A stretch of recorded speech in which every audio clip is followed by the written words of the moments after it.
తెలుగుదేశం పార్టీకి రాజీనామా చేయబోతున్నట్లు చెప్పిన విజయవాడ ఎంపీ కేసినేని నాని దారి ఎటు? రాజకీయాల్లో కొనసాగుతారంటూ ఓ క్లారిటీ అయితే ఇచ్చేశారు ఆయన. మరి ఇండిపెండెంట్గా బరిలో నిలుస్తారా, ఇతర పార్టీలోకి వెళ్తారా? ఈ ఉత్కంఠ మధ్య బీజేపీపై ప్రశంసలు గుప్పించారు కేసినేని నాని. తన నియోజకవర్గ అభివృద్ధికి ప్రధానమంత్రి నరేంద్ర మోడీ, కేంద్ర మంత్రి గడ్కరీ, కేంద్ర మాజీ మంత్రి, బీజేపీ జాతీయ అధ్యక్షుడు నడ్డా సహకారం అందించారంటూ చెప్పారు.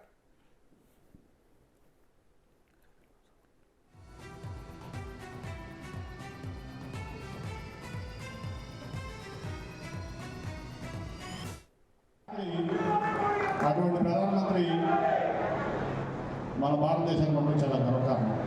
మీ బీజేపీ వాళ్ళు ఎవరు చెప్పుకోలేరు ఇక్కడ మోడీ గారు ఎందుకు ఇచ్చారో మీ కాదు, మీరు చెప్పిన నేను చెప్పాలి మీ గురించి.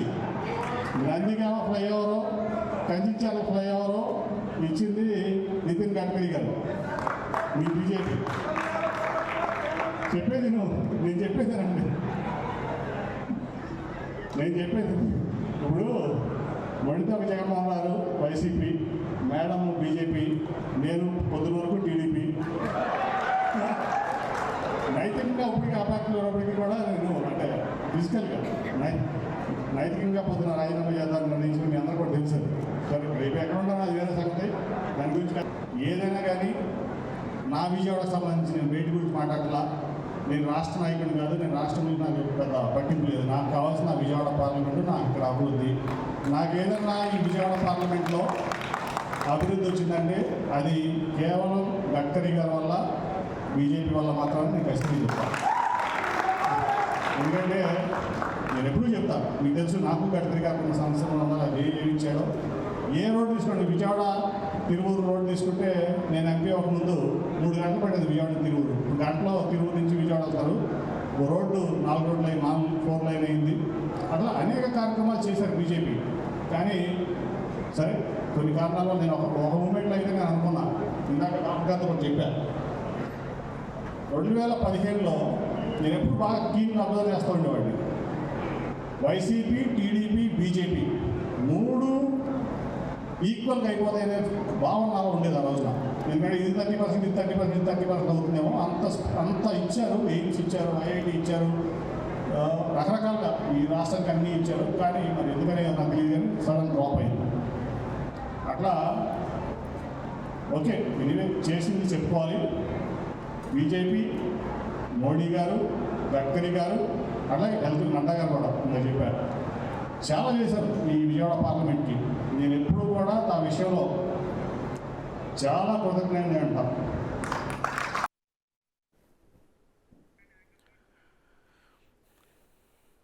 కంచికచర్ల వ్యవసాయ మార్కెట్ యార్డ్లో జరిగిన వికసిత్ భారత్ సంకల్ప యాత్రలో విజయవాడ ఎంపీ కేసినేని నాని హాజరయ్యారు. కేంద్ర ఆరోగ్య శాఖ సహాయ మంత్రి భారతీ ప్రవీణ్ కుమార్ పవార్ ఈ కార్యక్రమంలో పాల్గొన్నారు. ఏపీలో టీడీపీ, వైసీపీ, బీజేపీ 3 సమాన స్థాయికి చేరుకుంటాయనే ఆశాభావం ఉండేదని కేసినేని నాని చెప్పడం ఆసక్తిగా మారింది.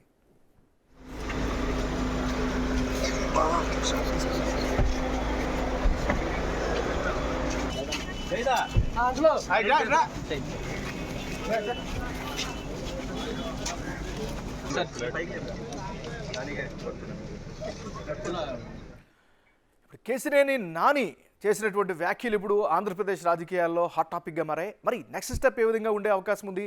ఈయన బీజేపీ పైన పొగడ్తల వెనక రాజకీయ వ్యూహం ఏమైనా కనిపిస్తుందా?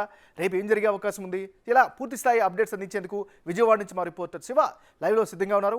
శివ, చెప్పండి, కేసినేని నాని చేసినటువంటి వ్యాఖ్యలు ఏ విధంగా అర్థం చేసుకోవాలి? ముఖ్యంగా బీజేపీపై పొగడ్తల వెనుక రాజకీయ వ్యూహం ఏమైనా ఉందని అనుకోవచ్చా? 100% కేసినేని నాని చేసిన వ్యాఖ్యలు రాజకీయాలను దృష్టిలో పెట్టుకొని ఆయన భవిష్యత్తు రాజకీయానికి పునాదులు వేసుకుంటున్న పరిస్థితి స్పష్టంగా కనిపిస్తూ ఉంది. ఎందుకంటే గతంలో అనేక సందర్భాల్లో తెలుగుదేశం పార్టీపై విమర్శల వర్షాన్ని గుర్పించిన సందర్భంలో, అలాగే చాలా సందర్భాల్లో మీడియాతో మాట్లాడిన సందర్భంలో కూడా తెలుగుదేశం పార్టీలో వీడినా వైసీపీలోకి వెళ్ళే అవకాశం లేదు, అటువంటి ప్రయోగాలు తాను జీవితంలో ఎప్పుడూ చేయను అని చెప్పి అనేక సందర్భాల్లో నాని చెప్పిన పరిస్థితి. ఈరోజు ఎన్టీఆర్ జిల్లా కంచికచర్ల నందిగామ నియోజకవర్గంలో పలు అభివృద్ధి కార్యక్రమాల్లో ఎంపీ నాని పాల్గొనడం జరిగింది. ఈరోజు ఉదయం తాను తెలుగుదేశం పార్టీకి రాజీనామా చేస్తున్నట్లు ప్రకటించాను. త్వరలోనే ఢిల్లీ వెళ్ళి లోక్సభ స్పీకర్కి తన రాజీనామా పత్రాన్ని అందజేసి ఆ తర్వాత టీడీపీకి కూడా వచ్చి రాజీనామా చేస్తానని చెప్పి ప్రకటించారు. అయితే బీజేపీ ఏదైతే కేంద్ర ఆరోగ్య శాఖ సహాయ మంత్రి ప్రవీణ్ భారతి వచ్చిన నేపథ్యంలో ఆమె సమక్షంలోనే ఒక్కసారిగా బీజేపీని ఆకాశానికి ఎత్తారు.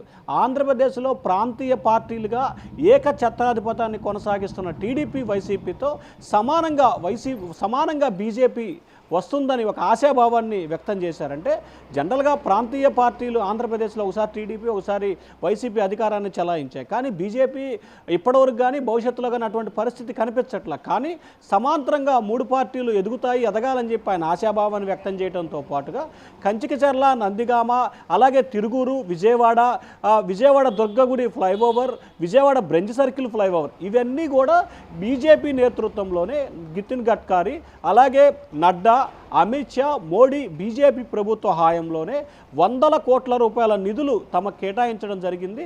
వారి సహాయ సహకారాలు, వారి అండదండలతోటే నా పార్లమెంటు పరిధిలో నేను ఈ స్థాయిలో అభివృద్ధి కార్యక్రమాలు చేశాననేది ఆయన ప్రధాన ఏజెండాగా ఈరోజు చెప్పుకున్నారు. నిజంగా ఆయన అభివృద్ధి కార్యక్రమాలు చాలా సందర్భాల్లో చేయడం జరిగింది.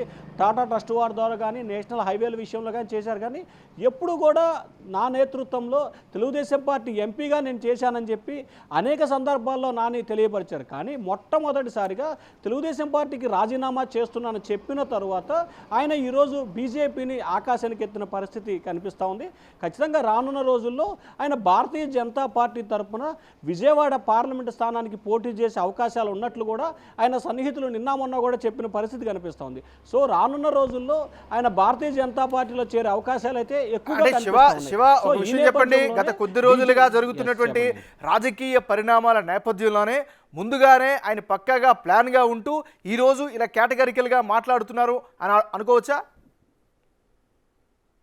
100% కరెక్ట్. ఆయన గత కొంతకాలంగా అంటే 2019లో తెలుగుదేశం పార్టీ ఆంధ్రప్రదేశ్లో ఓటమి చెందిన దగ్గర నుంచి తెలుగుదేశం పార్టీపై కానీ ఎక్కడా కూడా చంద్రబాబు పైన కానీ తెలుగుదేశం పార్టీ పైన కానీ విమర్శలు చేయలేదు. తెలుగుదేశం పార్టీలోని ఒక వర్గం నేతలు, కొంతమంది నేతలని టార్గెట్ చేస్తూ విమర్శల వర్షాన్ని ట్విట్టర్, ఫేస్బుక్ వేదికగా చేశారు. దానికి కౌంటర్గా ఆ వైపు నుంచి కూడా అదే స్థాయిలో విమర్శలు వచ్చిన పరిస్థితి చాలా సందర్భాల్లో జరిగినాయి. కానీ మొట్టమొదటిసారిగా ఆయన బీజేపీని డైరెక్ట్గా పొగుడుతున్న పరిస్థితి కనిపిస్తుంది. ఎందుకంటే ఆయనకి నితిన్ గడ్కరీతో కానీ జేపీ నడ్డాతో కానీ చాలా సత్సంబంధాలు ఉన్నాయి. జేపీ నడ్డాకి సంబంధించి కానీ నితిన్ గడ్కరీ ఈయన చాలా క్లోజ్ ఫ్రెండ్స్గా ఉంటారు. చాలా సందర్భాల్లో వీరిద్దరు కూడా కలిసిమెలిసి ఉన్న పరిస్థితి కూడా కనిపించింది. సో ఈ నేపథ్యంలోనే ఆయన గతంలోనే మీకు ఐడియా ఉందో లేదో కానీ సరిగ్గా సంవత్సరం క్రితం కూడా నాని బీజేపీలో చేరుతున్నారని చెప్పి విస్తృతంగా కూడా ప్రచారం జరిగింది. సో ఆ ప్రచారాన్ని కంటిన్యూ చేస్తూ అనేక సందర్భాల్లో కూడా నాని బీజేపీ వైపు పయనిస్తున్నారని చెప్పి చెప్పారు. దానికి అనుగుణంగానే ఆయన భవిష్యత్తులో భారతీయ జనతా పార్టీలో చేరాలని చెప్పి నిర్ణయించుకున్నారు. ఎందుకంటే ఆయనకు సంబంధించి గతంలో ట్రాన్స్పోర్ట్ విషయంలో కానీ మిగిలిన బ్యాంకు రుణాలకు సంబంధించి కానీ తదితర కేసులు తదితర పరిణామాలు కూడా ఉన్నాయి. సో ఈ పరిణామాలన్నింటినీ కూడా చక్కదిద్దుకోవడంతో పాటుగా